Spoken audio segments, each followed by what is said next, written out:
In 2012, Republicans attacked the so-called Obama economy, but now the economy is rewriting that script. I'm Christine Romans. This is Your Money. AP phone records, IRS targeting conservative groups, talking points on Benghazi. That's the conversation in Washington. But the economy is stronger than the D.C. talk is letting on. There's a lot of reasons for us to feel optimistic about where we're headed as a country.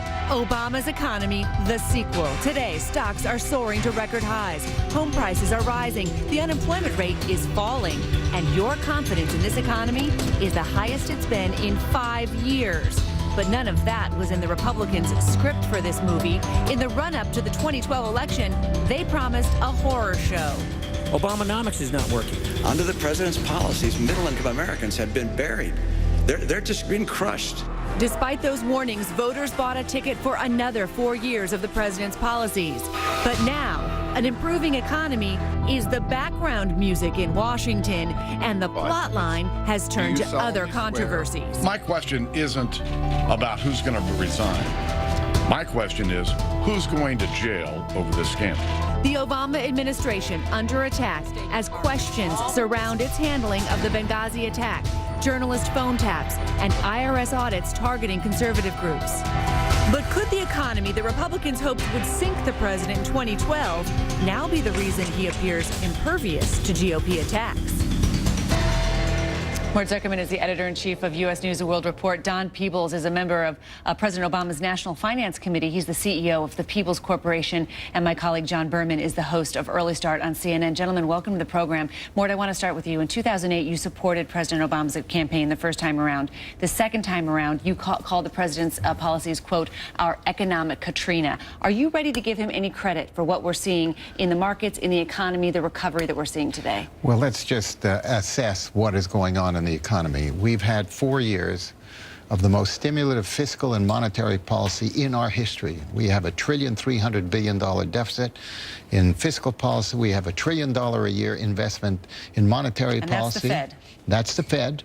Nevertheless, that's encouraged by the White House.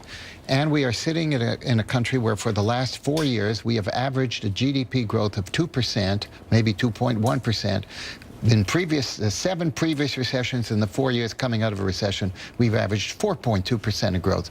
So with way more fiscal and monetary stimulus, we are growing at about half of the normal rate. That, to my mind, is not an adequate recovery for the amount of debt that we are accumulating that we are sooner or later going to have to deal with. The president on Friday said that, you know, look, we are making progress here, but he said that we're not making enough progress for regular families. He said he doesn't count progress in the economy from example, stock market highs, and for the top folks, he says, the top earning folks doing well. It's the middle, it's the regular folks that he's still worried about. What do you think about that? Well, I think it's another way of just trying to make a political point out of this thing and using the divisiveness of politics, attacking the 1% or what have you. That's not the issue. Is exactly the 24 million people in this country who have lost their jobs, who are out of work, who have part-time work when they want to work full-time, or have given up looking for a job. We've never had that kind of level of unemployment in this country. That, to me, is the key issue, and we are not making much of a dent in that, in part because of the nature of our economy, and in part because, frankly, of the failure of the policies of this government for the last 4 years. What policies do you say failed?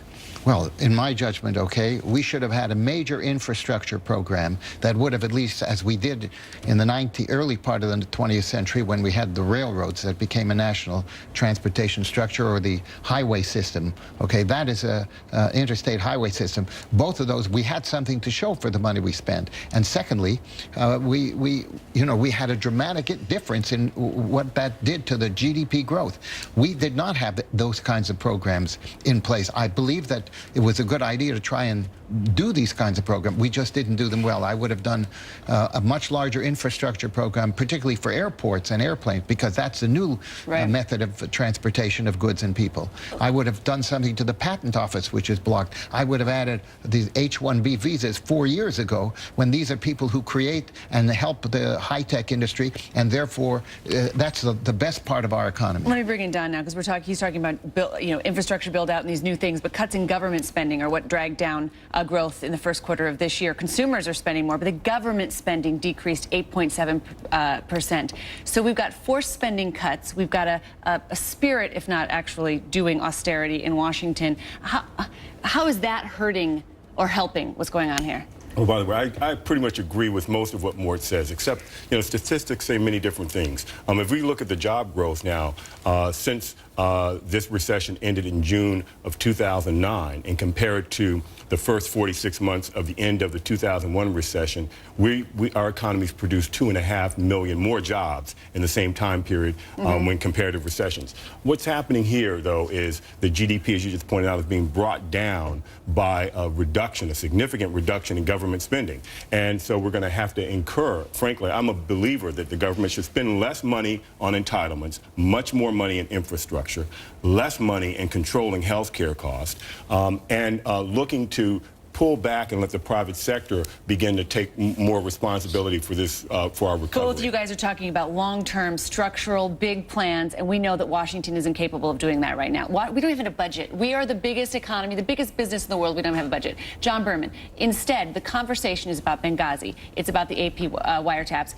Look, these are legitimate questions to be asked. Is that overshadowing progress on the economy? You listen to Washington the last months, you would think these are the only things going on in the world. Some Republicans have even used the word impeachment. What's interesting, though, is looking at how this all affects the president's poll numbers right now. And the latest look we have is from Quinnipiac University, which shows the president a tiny bit underwater. His approval rating now at 45%. That's a little bit lower than it was a month ago. So maybe some impact there. But really, the most fascinating number we're seeing out of this poll is on the economy right now, where 26% of Americans now say the economy is good or excellent. That may not sound like a lot to you, but that number is way, way up from what it was a year ago, and it keeps on improving there, and it shows that Americans are getting ever more confident by the day in the economy. So the question is, what's going on here? Because usually you see these improving economic numbers right now, and that would boost the president's approval rating. There are two competing theories about what's going on here with these economic numbers. Some Republicans, including Mitt Romney's former pollster Neil Newhouse, say what's happening here is that voters are delinking the economy from the president. Those numbers that would normally boost his ratings are no longer boosting, and we may feel more confident about what's going on, but doesn't mean we like our president more. It's interesting because during the election, some of the exit polling, we found that they blamed prior administrations for the economic collapse more than they blamed this president. Maybe they're not giving him the credit as it's coming back, just like they didn't give him all of the blame. The other theory, which is very interesting also, Christine, is that these economic numbers are actually propping him up. There are people suggesting that these scandals really would be dragging him down if not for these positive economic numbers. And they may be creating this floor for the president, that no matter what happens to him, they may not be able to really lay a glove on him because Americans do feel ever better about how things are going. We got more time to talk about this. Mort, Don, John, don't go away because up next, just in time for the summer blockbuster season, here comes Obamacare. Could the signature achievement of the president's first term end up derailing the sequel? It's coming. The bulk of Obamacare kicks in next year. Starting in January, millions of Americans who don't get health insurance through their employer can buy it through an exchange. Those exchanges, online portals where you shop for a plan, and they're supposed to be up and running this October. Next year, all citizens and legal residents must have health insurance or they will pay a penalty.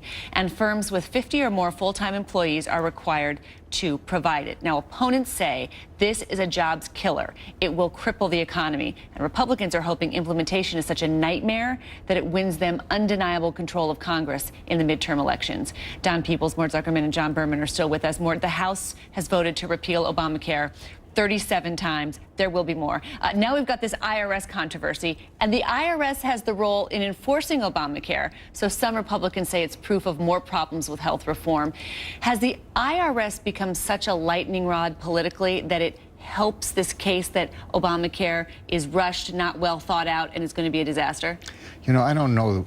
Maybe I'm sort of out of this thing. I don't feel that there is that much of a connection between the IRS, the Internal Revenue Service, and the scandal that has befallen that agency of the federal government and Obamacare. Those are two separate issues. The issue that I have with Obamacare is that it implies that anybody with 50 or more employees is going to be mandated to have a certain kind of health coverage.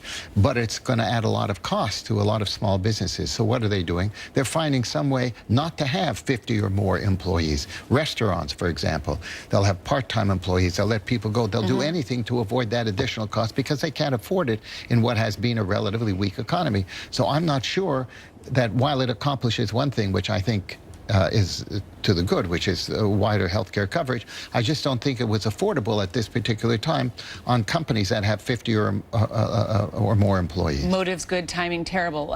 Some economists, Don, I'm going to talk about this evidence of what he's talking about. They say they saw Obamacare already in April's jobs report. There was a big jump in part-time employment, increasing by 278,000. They say it means that employers are going to go for part-time workers over full-time workers. Could health care reform ultimately derail the Obama recovery or add to all of these people who are working and not getting really full-time wages? You know, a third of the country makes $24,000 or less. Yeah, but 97% of the small businesses in this country have more than 50 employees. So only 3% are going to be affected. And more than 70% of that 3% already provide some form of health care to their employees. Businesses are innovative. Just like businesses look for favorable tax treatment and shelters, I think many will do what Mort says, and they'll convert people to part-time. They'll create other entities to have their employees. But some will not. But also we're the wealthiest country in the world, and we should provide health care for our citizens. John. How we go about doing that, is another story. But that's not. I don't see this as wrecking the economy. Let's talk about how the public has embraced or not fully embraced this, John. A recent CNN ORC poll finds 54% of people surveyed opposed Obamacare. Huge partisan divide. Nearly 3/4 of Democrats favor the law. Only 16% of Republicans.